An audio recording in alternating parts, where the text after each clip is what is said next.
यानंतर एक राजकीय बातमी आहे। साताऱ्याच्या फलटणमध्ये शिवसेना विरुद्ध भाजप हा वाद शिगेला पोहोचलाय। शिंदे गटाच्या नेत्यांनी फलटणमध्ये महिला डॉक्टरच्या मृत्यूचा दाखला देत रणजित निंबाळकरांवर निशाणा साधलाय।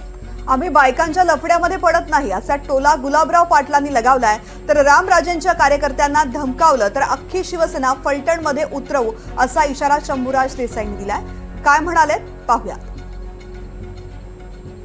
राजेंचा स्वभाव शांत असल्यामुळे काही लोक फायदा घेतात। पण थोडं राजे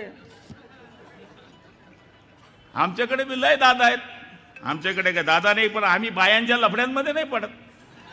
नहीं नहीं, हम आदमी से लड़ते हैं, हम आदमी से।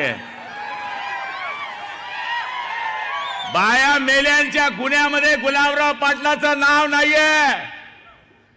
कुणी मुलीनं आत्महत्या केली, कुणी सुनेनं आत्महत्या केली, त्याच्यामध्ये आमचं नाव नाहीये।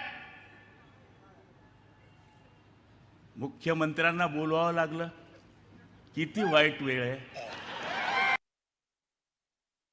की आम्ही शांत आहे तोपर्यंत शांत आहे, पण जर समोरनं कुणी आरं केलं तर त्याच्या 10 आवाज मोठा कार करण्याची ताकद शिवसैनिकांच्या मध्ये आहे।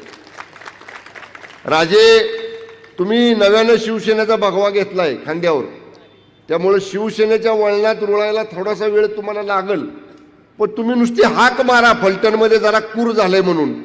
जिल्ह्यातली शिवसेना फलटणमध्ये आणून शंभूराजे उभा कराल, पण रामराजेच्या आणि संजू बाबाच्या अनिकेत राजेच्या एका कार्यकर्त्याच्या केसाला जर धक्का लागला, उद्या पत्रकार म्हणतील पालकमंत्री दम देतोय।